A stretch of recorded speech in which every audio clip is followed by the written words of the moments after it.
अस्सलाम वालेकुम एवरीवन। उम्मीद है कि आप सब लोग खैर खैरियत से होंगे। सर आज हम IS 7 की प्रैक्टिस शुरू कर लेते हैं और मैं प्रैक्टिस कराते कराते एक एक लॉजिक को वापस से भी रिकॉल कराऊंगा कि भाई ये कर रहे हैं तो क्यों कर रहे हैं। सही जी। प्राइमरली हमारा मकसद ये होता है कैश फ्लो बनाने का कि भाई आप अपने प्रॉफिट को यानी प्रॉफिट फॉर द ईयर को कैश फॉर द ईयर में कन्वर्ट करें और फिर आप उसके अंदर ओपनिंग बैलेंस ऐड करें। Then you will arrive at the closing cash balance. और फिर वो बोलता है कि भाई तीन एक्टिविटीज में बताओ कि पैसा ऑपरेशन से कितना आया, पैसा आपने इन्वेस्टमेंट्स में कहाँ कहाँ लगाया, कहाँ कहाँ इन्वेस्ट किया, पीपी खरीदा, पीपी बेचा, इन्वेस्टमेंट्स की, इन्वेस्टमेंट रिडीम की, पैसे आए। और अगर आपने कहीं से फाइनेंसिंग ऑब्टेन की है, चाहे वो लोन की मद में हो, चाहे वो शेयर इशुएंस की मद में हो, चाहे आपने डिविडेंड दिया हो, तो वो भी बताओ। तो ये ओवरऑल एक मैंने आपको रिकॉल करवा दिया कि ये हमारा पैटर्न होता है कैश फ्लो का। ऑब्वियसली अब एंड स्टेज पे हो तो आपको ये सारी बातें पता होंगी, but just to have a recap. चलें जी। हमने कहा sir following information pertains to the Bajwal limited. Statement of PNL दिया हुआ है 30 जून 2019 का। सही है जी। प्रॉफिट बिफोर टैक्स भी दिया हुआ है, आफ्टर टैक्स भी दिया हुआ है। तो सर हम एक काम ये करते हैं, we shall start with profit before tax. अच्छा भाई, अगर मैं प्रॉफिट बिफोर टैक्स देखूं तो वो आ रहा है हमारा 4425 100। हमने कहा सर ये आ गया 4425 100। सही जी, ये प्रॉफिट बिफोर टैक्स आ गया। सर इससे पहले आपने एग्जाम में जाके लिखना है स्टेटमेंट ऑफ कैश फ्लोज। सही जी। और आपने बाजवा लिमिटेड, इसको ऊपर नीचे कर लें, पहले कंपनी का नाम बता दें। सही है जी। For the year ended 30 June 2019। I believe कि 19 ही ईयर है। ओके, 4425 100 आ गया हमारे पास प्रॉफिट बिफोर टैक्स। चलें जी। हमने कहा सर सबसे पहले हम बात कर लेते हैं ऑपरेटिंग फिक्स एसेट्स की, और अक्यूमुलेटेड डेप्रिसिएशन दिया हुआ है और कैपिटल वर्क इन प्रोग्रेस भी दिया हुआ है।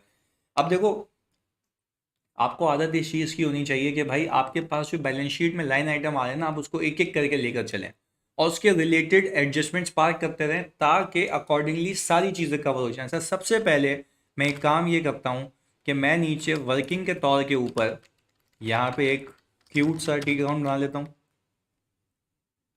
सही जी। अच्छा भाई, फिर मैंने यहाँ पर ये लिख दिया कि भाई ये ऑपरेटिंग फिक्स एसेट की कहानी है। अच्छा जी सर, ये हमने कहा कि ये आ गया हमारे पास ऑपरेटिंग फिक्स एसेट्स। सही जी। इसका ओपनिंग बैलेंस। अच्छा भाई, इसका आ जाएगा क्लोजिंग बैलेंस जो कि गिवन है। अच्छा, अगर ओपनिंग पे जाऊं मैं तो ये आ जाता है 4452 000।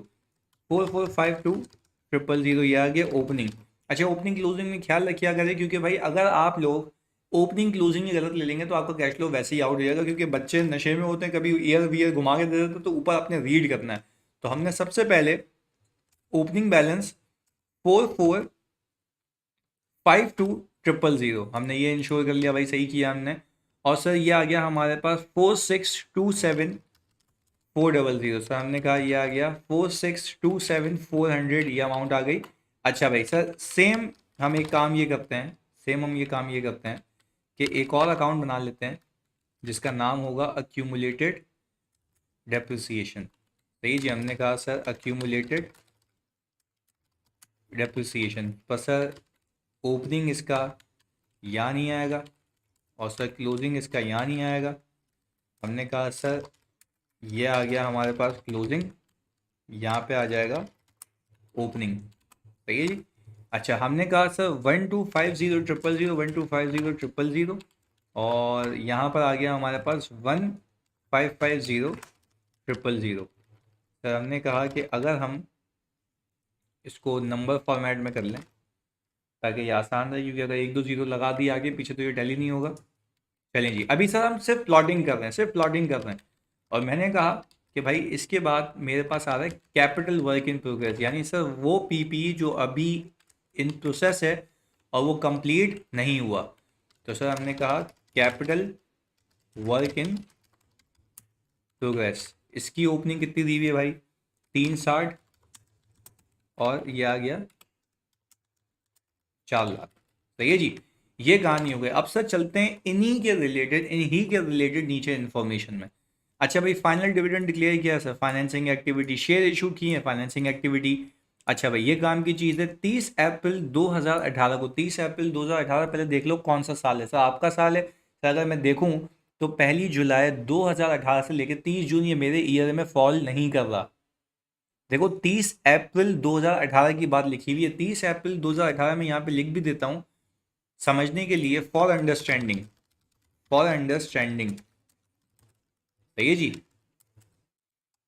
30 अप्रैल 2018 इज बेसिकली लास्ट ईयर। सही है जी। अब देखते हैं इसके लिए क्या कहता है। अच्छा भाई, बीएल ने डिस्पोज की थी equipment costing rupees and net book value, ये XYZ थी। सही है जी। और उसके रिलेटेड 50,000 रुपये आउटस्टैंडिंग थे and recovered before the ongoing year and. वो कह ये रहा है कि इस साल आपके 50,000 रुपये रिकवर हुए हैं from what, from which thing sir, PP के। तो क्या मैं कह सकता हूँ कि लास्ट ईयर एक, प्लीज सुनिएगा, एक इक्विपमेंट था कितने का, 350 का, जिसकी बुक वैल्यू थी 3 लाख रुपए की। सही है जी। तो 50,000 रुपये का अक्यूमुलेटेड होगा, कॉस्ट कॉस्ट में से निकल गई होगी, अक्यूमुलेटेड में से निकल गया होगा, कोई भी चीज़ बाकी नहीं रही होगी। मैं फिर आपको बता रहा हूँ, कॉस्ट कॉस्ट से, अक्यूमुलेटेड से निकल गया होगा। जो भी पैसे आने होंगे आ गए होंगे। कैश फ्लो में लास्ट ईयर कुछ ना कुछ पैसे आ चुके होंगे, बट जो 50 आपका जो रिमेनिंग बैलेंस है, आउटस्टैंडिंग था, जो 50,000 रुपये का रिमेनिंग बैलेंस है, देखो ना, BL dispose of equipment costing and net book value, तो जो रिमेनिंग बैलेंस था वो 50 था। क्या मैं कह सकता हूँ कि सिर्फ पैसा रिसीव होना बाकी रह गया था? और अगर मैं सवाल में जाऊँ, तो मेरे पास सवाल के अंदर ट्रेड एंड अदर रिसीवेबल दिया हुआ है। तो इस रिसीवेबल के अंदर जो कि ओपनिंग कह रहा हूँ मैं, जिसको मैंने हाईलाइट भी कर दिया, तो सर मैं अगर कमेंट यहाँ पे डालूं तो दिस इंक्लूड्स, समझाने के लिए बोल रहा हूं, this includes ₹50,000 that pertains to PP. मतलब सर इन्वेस्टिंग एक्टिविटीज। तो उसकी एंट्री क्या बनी होगी इस साल? कैश हो गया होगा डेबिट, और रिसीवेबल यानी other receivable credit, this does not have any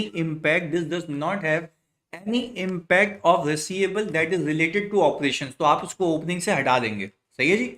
ये कहानी हो गई, हम इसको टिक लगा देते हैं, ये हमारे पास कमेंट आ गया। सही है जी। अच्छा भाई, अब आगे हमने ये कहा कि सर जब ये कमेंट हमारे पास आ गया तो उसको आगे लेके चलते हैं।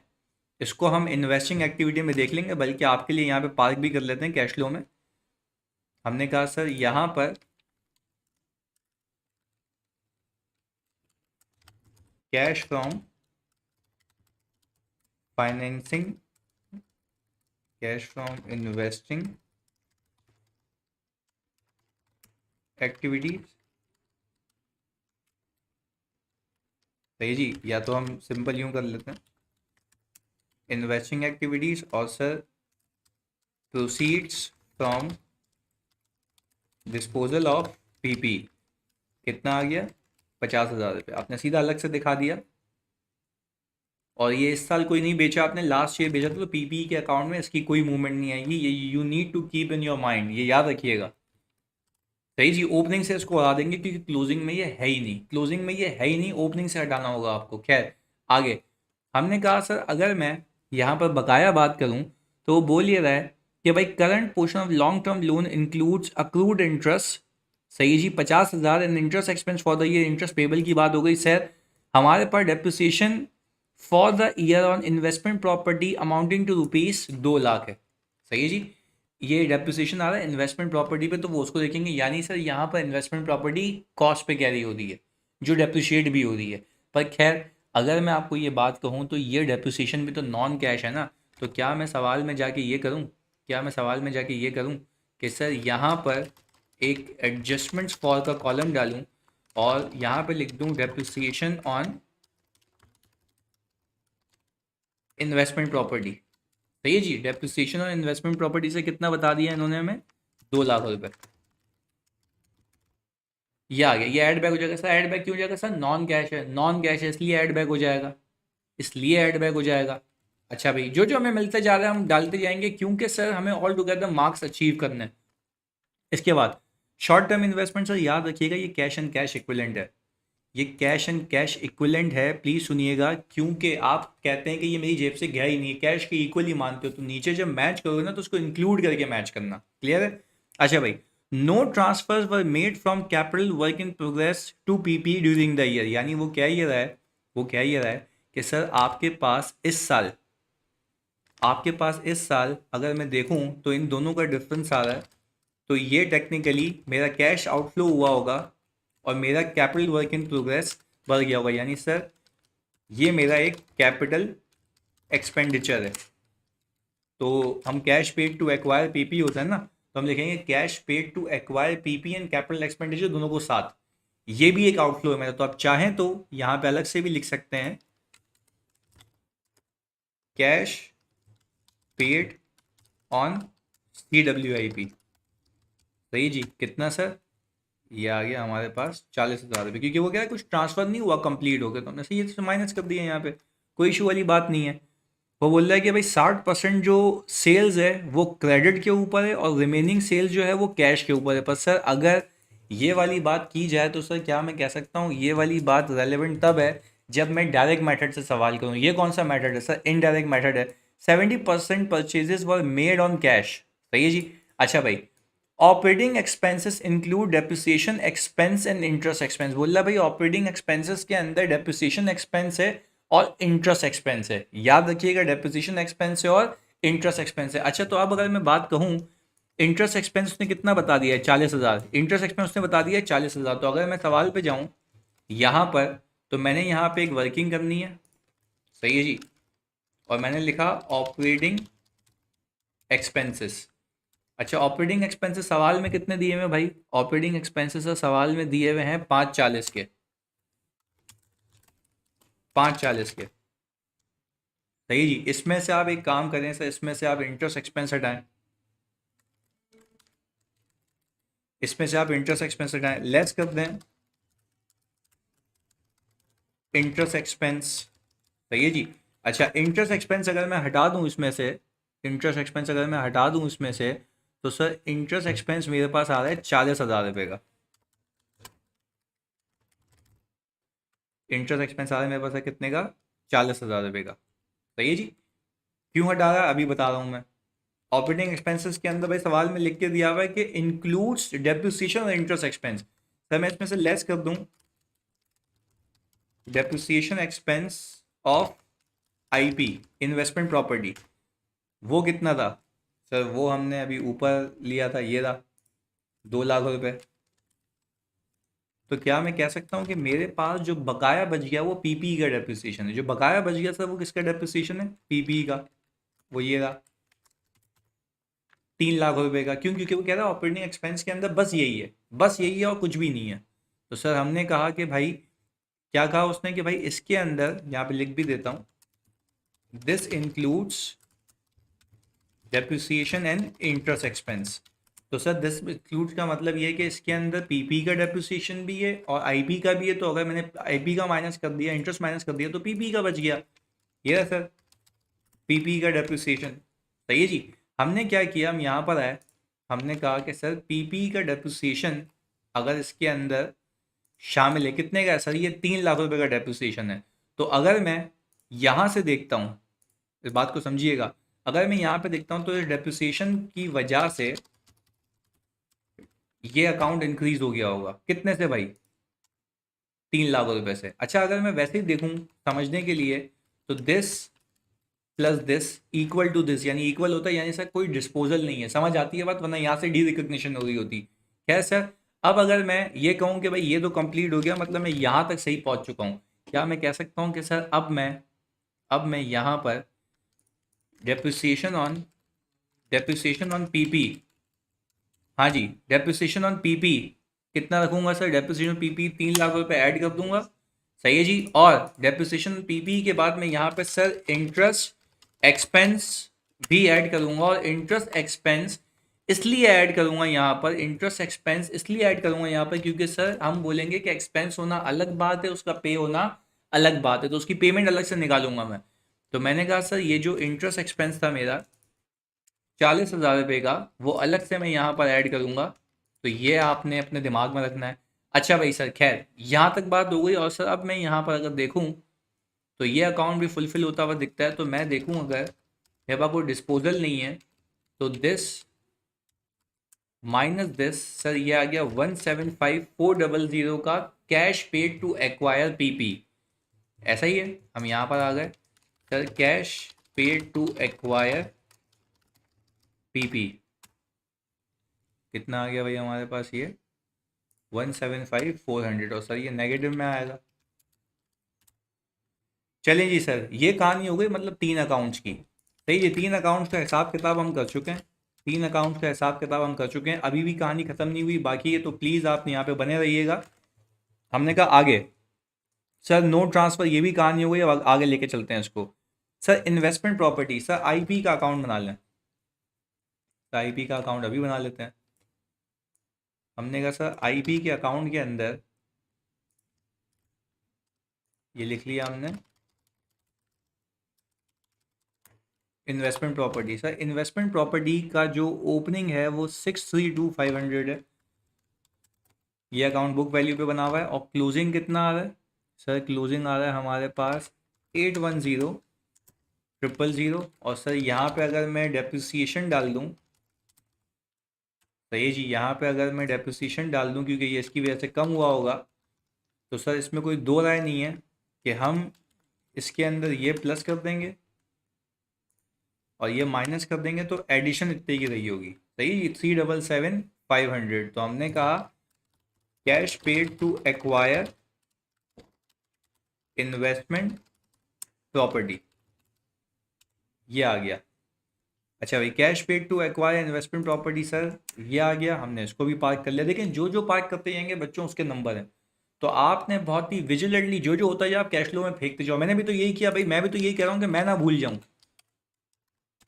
तो इसलिए मैं कह रहा हूँ कि आप साथ साथ इसको लेके चलें। सही है जी, चलें आगे। अब हमने कहा कि सर इसके बाद ट्रेड एंड अदर रिसीवेबल आ रहा है। Trade and other receivable, let me confirm कि क्या अदर रिसीवेबल की कोई एडजस्टमेंट आ रही है? सर ये एक आ रही है, ये वाली तीसरी वाली, इसको हम पार्क करेंगे। Current portion of long term loan, इसको हम अलग से देख लेंगे। यानी सर अगर हम देखें तो हमारे पास यहाँ पर ट्रेड एंड अदर रिसीवेबल में ट्रेड एंड अदर रिसीवेबल सिर्फ 50,000 के अलावा और कोई एडजस्टमेंट नहीं है। 50,000 रुपये के अलावा और कोई एडजस्टमेंट नहीं है। तो सर मैं यहाँ पर आ गया और मैं यहाँ पे डाल रहा हूँ वर्किंग कैपिटल चेंजेस। सही है जी, वर्किंग कैपिटल चेंजेस। अच्छा भाई, वर्किंग कैपिटल चेंजेस में आप यहाँ पे लिखेंगे increase in trade and other receivable. अच्छा भाई, अब सवाल देख लेते हैं। सर यहाँ पर आया, हमने कहा 2710,000 आ रहा है ओपनिंग। मैंने कहा सर 2710,000 आ रहा है ओपनिंग। सही है, इसमें से मैंने पहले 50,000 रुपये कटा दिए। तो ये कौन से वाले हैं? सर ये वो वाले हैं जो ऑल टुगेदर ऑपरेशन से हटके हैं, पीपी से रिलेट करता हूँ। उसमें से अगर मैं माइनस कर दूँ 2715, सर 2715,000, तो सर आंसर हमें देखना पड़ेगा यहाँ पे यूँ इस तरीके से 2710,000 माइनस 50,000 माइनस 2715,000। तो सर मेरे पास 55,000 रुपये से रिसीवेबल इंक्रीज हो रहा है। ऑपरेशंस का रिसीवेबल यानी इतने की सेल हुई और इतने के पैसे नहीं है। सर कितने से? 55,000 रुपये से। तो मैंने उसको क्या किया, लेस कर दिया, क्योंकि हम कहते हैं कि भाई ये आपकी सेल में तो कन्वर्ट हो गया, बट रिसीवेबल का increase actually shows that this amount has not been received till now, बल्कि सेल में जा चुकी है। तो उसको हटाएंगे तो आपकी वो सेल कैश की सेल में कन्वर्ट हो जाएगी। क्लियर है भाई? अच्छा भाई आगे हमने कहा कि सर शॉर्ट टर्म इन्वेस्टमेंट्स आ रही हैं। देखें शॉर्ट टर्म इन्वेस्टमेंट्स के अंदर कुछ हाईली लिक्विड इन्वेस्टमेंट्स हैं, वो आपके कैश इक्विवेलेंट हैं, तो आप उसको हटाएं, आप उसको हटाएं।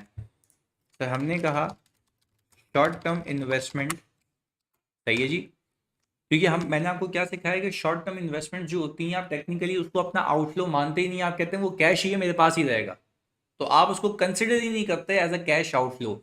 तो इसलिए आप इन्वेस्टमेंट्स की वर्किंग में उसको हटा देंगे, क्योंकि उसको कैश में ही ऐड करके दिखाएंगे आप। क्लियर है? इस पर अलग से क्लास ली थी, मैंने आपको बहुत बखूबी समझाया था। तो मैं अगेन रिपीट करवा रहा हूँ कि शॉर्ट टर्म इन्वेस्टमेंट जो कि हाईली लिक्विड होती हैं 3 महीने वाली, उसको आप वैसे तो एंट्री बनती है investment debit cash credit, but आप कैश फ्लो के लिए उसको बोलते हैं कि एक जेब से कैश गया दूसरी जेब में कैश आ गया, उसको मैं कैश इक्विवेलेंट कहता हूँ कि वो मेरे लिए कैश की मानंदी है। तो मैं ऊपर आउटफ्लो दिखाऊंगा नहीं ना, नीचे कैश में दिखा दूंगा अपने पास। बात क्लियर है? अच्छा भाई, अब हमने ये कहा कि सर शॉर्ट टर्म इन्वेस्टमेंट में 2/23 आ रहा है ओपनिंग, सही है जी। हमने कहा सर, हमने यहाँ पे लिख दिया 2/23। अच्छा भाई, पर सर मसला ये है कि 2/23 मुझे नहीं लिखना, 2/23 के अलावा मुझे एक काम ये करना है कि मुझे इसमें से 25,000 रुपये माइनस करना है।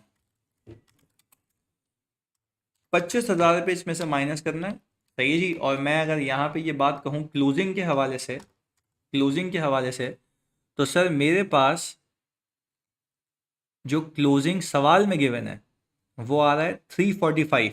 तो सर मैं अगर 345,000 में से 40,000 माइनस कर दूं, तो सर 40 क्यों माइनस किया भाई? 40 इसलिए माइनस किया बच्चों, क्योंकि क्योंकि 40,000 मैं कह रहा हूं कि मेरे लिए कैश इक्विवेलेंट, यानी वो इन्वेस्टमेंट की भी होगी मैंने, but I am not considering that 40,000 as my investment, क्योंकि मैं उसको कैश ही मान रहा हूँ। तो मैं ऊपर आउटफ्लो पैसा जाता हुआ दिखाऊंगा ही नहीं, क्योंकि मैं कहूंगा कैश में गया इक्विवेलेंट में आ गया, तो नीचे ही प्लस कर दूंगा उसको, दैट्स इट, उसको मूवमेंट में नहीं दिखाना। तो हमने ये कहा कि 40 और 25 एक बार कंफर्म कर लेते हैं, एक बार कंफर्म कर लेते हैं। 40 और 25 और 2/23 और 3/45, बिल्कुल सही है। अच्छा जी, सर ये आ गया, हम यहाँ पे इन्वेस्टिंग एक्टिविटी में आ गए और हमने कहा इन्वेस्टमेंट्स मेड कितनी है सर? इतनी। अच्छा भाई, तो हम यहाँ पे लिख सकते हैं, हम यहाँ पे लिख सकते हैं सर, हम यहाँ पे लिख सकते हैं सर ये वाली बात कि cash use in investing activities. चलिए सर, हमने कहा cash use in investing activities, सही जी, cash use in investing activities. और उसको थोड़ा सा सर हम इज्जत दे दें क्योंकि हेडिंग है ये। अच्छा खैर सर, अब हमने कहा, अब हमने कहा सर आप आ जाएं इक्विटी साइड के ऊपर, प्लीज़ भाई बहुत फोकस के साथ, ये एक साथ ही बनेगा सब। हमने कहा ये आ गया, ये आ गया ये, और सर हम यहाँ पर आए तो हमने कहा शेयर कैपिटल प्लस प्रीमियम। मैं इसका अकाउंट साथ बता रहा हूँ, लॉजिक भी बताता हूँ। अकाउंट साथ बनाने का मतलब ये है कि अगर जो पैसे आएंगे तो वो कैपिटल और प्रीमियम दोनों के बैलेंसिंग फिगर यहाँ खुद ब खुद आ जाएगा, सही है जी। तो हमें टेंशन लेने की नीड नहीं है। तो पहले तो कैपिटल प्लस प्रीमियम की मैं सही से अमाउंट लिख लूँ यहाँ पर। सर कैपिटल मेरे पास आ रहा है 5.5 मिलियन का, सही है जी। इसमें प्लस कर लूँ मैं 7 लाख रुपए, सही है जी। और मैंने कहा कि सर यहाँ पर मेरे पास क्लोजिंग आ रहा है 6.5 और 1150,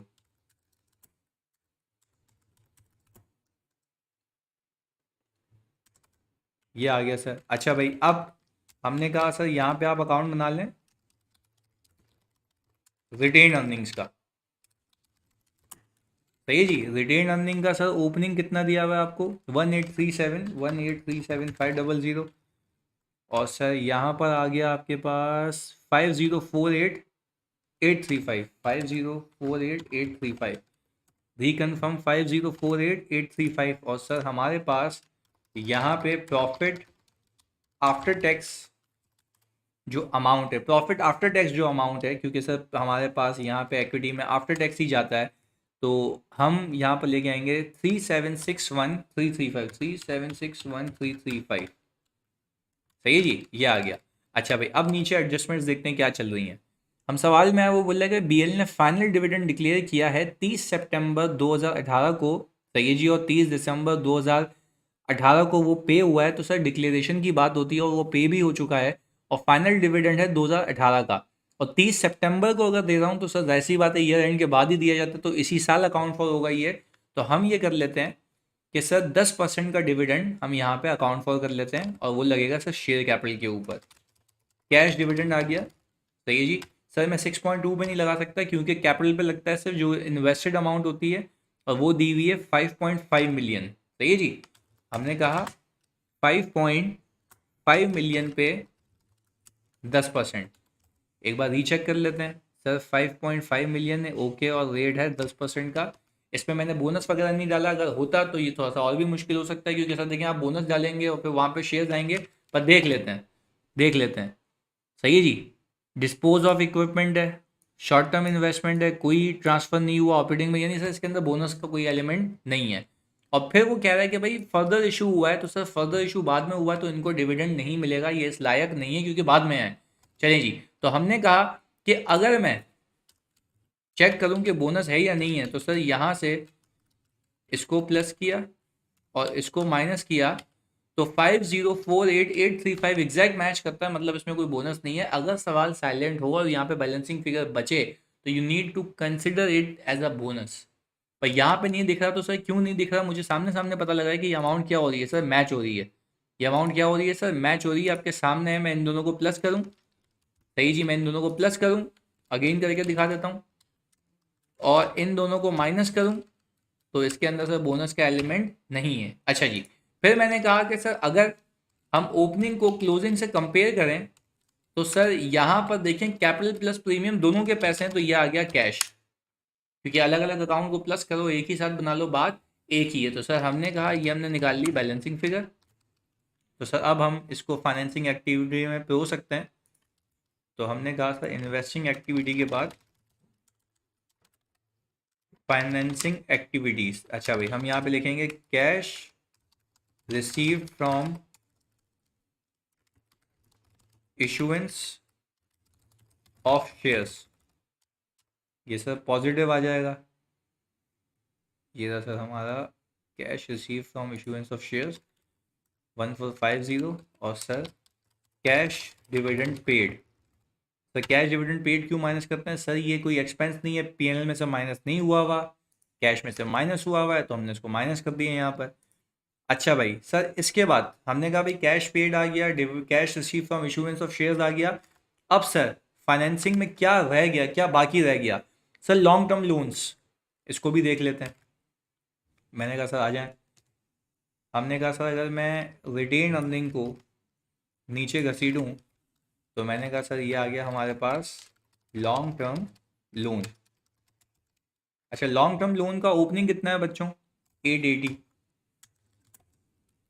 सही है जी। पर सर ये देखें, ये जो है ना, ये नॉन करंट पोर्शन है, क्योंकि हमारी जो प्रेजेंटेशन होती है इस पर IFRS जो अगले साल पे होना है वो करंट लायबिलिटीज में आता है। बट खैर, हमें तो टोटल लोन लेना है ना, तो सर हमने कहा 880 में मैं प्लस कर लूँगा 1,12,000। सही जी, ये आ गया। और सर क्लोजिंग में भी मैं कुछ यही हरकत करूँगा, 550 में 172 ऐड कर लूँगा। 550 है, सॉरी 5 लाख है, तो 5 लाख के अंदर मैं ऐड कर लूँगा 172,000, just to make sure. Sir ये आ गया ओपनिंग और ये आ गया क्लोजिंग। अब ज़रा इसकी एडजस्टमेंट पे नज़र डालते हैं। अच्छा, वो कह रहा है कि भाई हमारे पास current portion of long term loan के अंदर एक इंटरेस्ट की अमाउंट है 50,000 की और 60,000 की। तो मैं एक काम ये करूं कि ओपनिंग से 60,000 को घटाऊं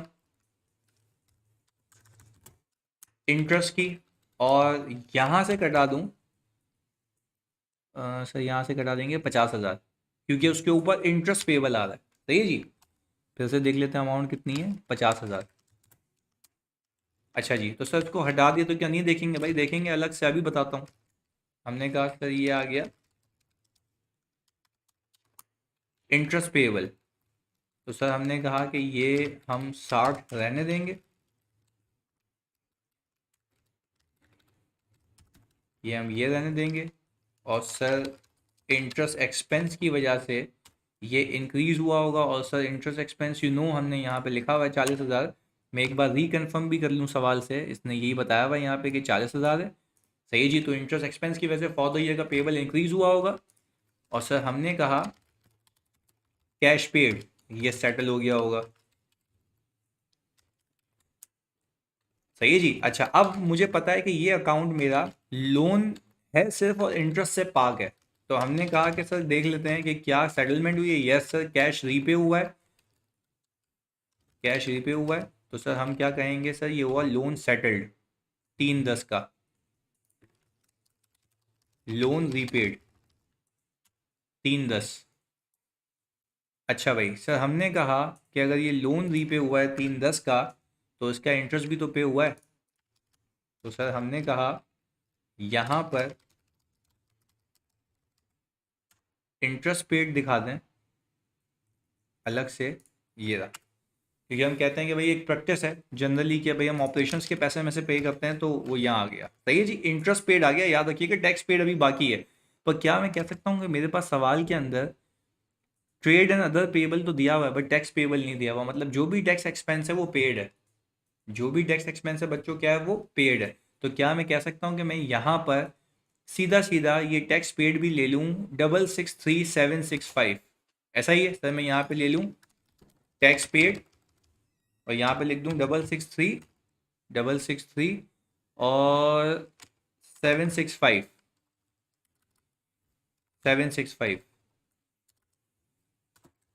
अच्छा भाई, ये हमने ले लिया भाई 663765 सर, ये आ गया हमारे पास टैक्स पेड, कंसिडरिंग कि हमारे पास कोई टैक्स का पेएबल नहीं है। और सर यहाँ पर मेरे पास trade under payable working capital में आ जाएगा, जो आखिरी चीज़ है। मैं यहाँ पर आया, मैंने कहा कि भाई 12900000 और 1312, ठीक है जी, यहाँ पे लिख लेता हूँ 12900000 और 131200, सही है जी। हम इसको कॉमा भी लगाते हैं ताकि आपको जब ये मिले तो फॉर्मेटेड मिले। अच्छा भाई, पेबल इंक्रीज होते हैं। पेबल इंक्रीज होने का मतलब ये है कि आपने किसी के पैसे रोक लिए हैं, आपने एक्सपेंस तो कर लिया, ऊपर पर आपका आउटफ्लो नहीं है, तो क्या मैं कह सकता हूँ कि इंक्रीज इन पेबल को मैं ऐड करूंगा। सही है जी। तो हमने ये किया increase in trade and other payable. तो हमने कहा कि सर यहाँ पे 13120000 माइनस 12900000। तो सर हमने कहा भाई हम ये ऐड करेंगे, क्यों? क्योंकि सर आपका जो पेबल है वो देखें इंक्रीज हो रहा है। सही है जी। और ऊपर देखें वो क्या होता है, वो भी इंक्रीज हो जाता है, बट सर क्योंकि रिसीवेबल का इंक्रीज मतलब पैसा नहीं आया, पेबल का इंक्रीज मतलब आपने किसी को पैसे नहीं दिए, एक्सपेंस कर लिए, तो आप इसको ऐड बैक कर रहे हैं क्योंकि उसका कोई कैश आउटफ्लो नहीं है। तो सर अगर हम यहाँ पर इसको टोटल करें पहले तो इसको, तो सर हमारे पास ऑल टुगेदर एक अमाउंट आती है ये। सही जी, हम इसको कहते हैं कैश फ्रॉम ऑपरेशंस। ये आ गया सर कैश फ्रॉम ऑपरेशंस। अच्छा जी, फिर हमने कहा जब हमने इसमें से टैक्स पेड और इंटरेस्ट पेड माइनस किया तो हमारे पास आ गया नेट कैश फ्रॉम ऑपरेशंस 4218335। हमने कहा सर ये आ गया नेट कैश फ्रॉम ऑपरेशंस। अच्छा जी, फिर मैंने कहा कि भाई cash use in investing activities, और फिर हमने यहाँ पर कहा कि सर ये आ गया, यहाँ पे लिखेंगे cash generated from financing activities. चलें जी sir, cash generated from financing activities तो थोड़ा सा आगे कर लेते हैं। आई होप ये चीज़ें क्लियर होंगी अनलेस कि मैंने कोई लिंक गलत लगाया हो। सही है जी, ये रहा। अच्छा, अब मैं यहाँ पे लेके आ जाऊँगा sir cash from net cash inflow, क्योंकि इनफ्लो मुझे इसलिए पता है इनफ्लो है क्योंकि देखो ऑपरेशन से इतना पैसा आया, यहाँ इतना पैसा गया और फाइनेंसिंग इतने की गई। सही, ये net cash inflow for the year है। और कहाँ कहाँ से पैसा आया, कहाँ कहाँ लगाया, ये सब पता है हमें। सर इसके अंदर ऐड कर दूँ ओपनिंग कैश, सही है, एंड कैश इक्विवेलेंट। सही है जी। अच्छा भाई, ओपनिंग कैश कितना है, यानी ओपनिंग कैश आ रहा है मेरे पास 211200। यहाँ पे लिख लेते हैं पहले 211200। इसके अंदर मैं ऐड कर दूँ, इसके अंदर मैं ऐड कर दूँ ओपनिंग कैश इक्विवेलेंट जो कि था मेरा 25,000 रुपये का। सही है जी, क्योंकि हम कहते हैं ना हमारी नज़र में तो भाई वो आउटफ्लो था ही नहीं, कैश से निकला इक्विवेलेंट में आ गया, तो मेरी जेब में ही है ना, तो ऊपर क्यों आउटफ्लो दिखाऊं मैं, ये आ गया। अच्छा भाई, अगर मैं इस cash inflow for the year को कैश एंड कैश इक्विवेलेंट में ऐड करता हूं तो I should arrive at closing cash या कैश इक्विवेलेंट से closing cash and cash equivalent पे पहुंचूंगा। तो मैंने जब इसको ऐड किया तो सर ये आ गया 6024935। सर ये मेरे पास क्लोजिंग कैश आ रहा है, पर sir this should be cash and cash equivalent. तो सर ये कैश एंड कैश इक्विवेलेंट है, तो उसको एक बार मैच कर लेते हैं for the sake of understanding. तो सर कैश मेरे पास आ गया कितना क्लोजिंग, सर क्लोजिंग कैश आ रहा है 6536435, 6536435। तो ये तो मैच ही नहीं कर रहा सर, ये तो 6536435 आपका आ रहा है, ये कैश का बैलेंस सिर्फ। एक बार रीचेक कर लेते हैं, 6536435। और ओपनिंग कितना लिया हमने भाई, 211200, और हमने इसमें इक्विवेलेंट ऐड किया है 25,000, ये भी सही है। और 40,000 करंट ईयर का है हमारे पास, तो क्लोजिंग ये आ रहा है। अच्छा भाई, और अब हम इसके अंदर अगर ऐड कर दें कैश इक्विवेलेंट 40,000 रुपये का, तो सर ये 40,000 रुपये ऐड करने के बाद हमारे पास ये क्लोजिंग बचता है 6576435। ओके जी। अच्छा भाई, 6576435 ये बचता है, इसका और मैं इसका डिफरेंस ले लूँ अगर, तो मेरे पास आ रहा है 551500। यानी सर ये हमने कोई डबल अमाउंट ली हुई है, अभी चेक कर लेते हैं, ये तो प्लस नहीं हुई है 551500। अभी इसको ट्रेस करना पड़ेगा भाई। 550 तो ये आ रही है, ये क्या है भाई, कैश डिविडेंड पेड, 550 तो ये आ गई। अच्छा भाई, अगर हम यहाँ पे देखें अपने इसमें, तो हमारे पास ये जो अमाउंट आ रही है 6576435, ये तो सही है, पर that is from indirect method. और डायरेक्ट मेथड ये आ गया, इंटरेस्ट पेबल हमने ले लिया। अच्छा, एक चीज़ और मुझे सही करनी है, ये याद आ गई, पर हमारे पास वो तो लोन में थी ना, इंटरेस्ट पेबल तो लोन में था, हमने 60,000 वहाँ से हटा दिया, 50 वहाँ से हटा दिया, ये रहा 60, ये रहा 50, ये रहा, इसमें 60 माइनस है, इसमें से 50 माइनस है। और अगर हम देखें तो ये 310 की पेमेंट है, ये आ गई हमारे पास 310 की पेमेंट। और हम अगर 550 देखें कैश पेड ऑन डिविडेंड। अच्छा जी, अब हम सर ऊपर जाके देख लेते हैं क्या हमने कोई बैलेंस शीट आइटम तो मिस नहीं कर दिया। करंट पोर्शन आ गया। अच्छा, स्टॉक एंड ट्रेड ये बाकी है ना, स्टॉक एंड ट्रेड, इसको हम ले लेते हैं यहाँ पे, स्टॉक एंड ट्रेड। चलें जी, स्टॉक एंड ट्रेड तो सीधा सीधा है, ये वही बोलूँ, टैली क्यों नहीं हो रहा भाई, 632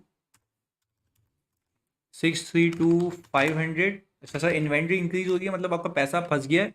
और सर ये आ गया 810000। तो सर हमने क्या किया कि भाई हमने खरीदी ज़्यादा, यूज़ कम किए, COGS में कम है और पैसा माइनस किए। तो सर अगर मैं 632,500 को और 810 से कंपेयर करूं, नहीं बल्कि 1080 है, ये भी उल्टा हो गया, 10800000, सही है जी। और इसमें से मैं माइनस कर दूं 7999, तो सर टेक्निकली हो ये रहा है इसके अंदर कि आपकी इन्वेंट्री कम हो रही है, मतलब पिछले साल की इन्वेंट्री इस साल यूज़ हुई है, तो आपका कोई कैश आउटफ्लो नहीं है, COGS में चार्ज हो चुका हो तो ऐड बैक करा दीजिएगा, यही है 281,000। तो सर अब अगर हम जाके नीचे देखें, तो सर अब ये बचता है डिफरेंस 270,500 का। अभी भी हमने कोई चीज़ मिस की हुई है, अभी भी हमने कोई चीज़ मिस की हुई है। डेप्रिसिएशन इन्वेस्टमेंट प्रॉपर्टी का हो गया, डेप्रिसिएशन एक्सपेंस हो गया, ये हो गया जी। अच्छा भाई, पहले इसको हाईलाइट कर लेते हैं ताकि, अच्छा ऑपरेटिंग एक्सपेंसेस 540 के थे, ओके, ऑपरेटिंग एक्सपेंसेस 540 के थे, और मैंने यहाँ पे कितने एडजस्ट किए हैं, ये 540 पूरे एडजस्ट किए हैं, सही है, उसकी पेमेंट्स अलग से दिखा दी मैंने। और प्रॉफिट बिफोर टैक्स लिया मैंने 4425100, ये भी सही है। अच्छा भाई, अगर हम यहाँ पर 281,000 ले रहे हैं, तो ये एक बार रीचेक कर लेते हैं, 10800000, ये रहा, और 799,000, ये भी ऐड हो गया। अच्छा भाई, अब ज़रा देख लेते हैं, ये एडिशन में आ गया, ये आ गया हमारे पास, ये आ गया हमारे पास, ये, और हमारे पास cash paid to acquire PP, investment property, cash receive from issuance of shares 270,500।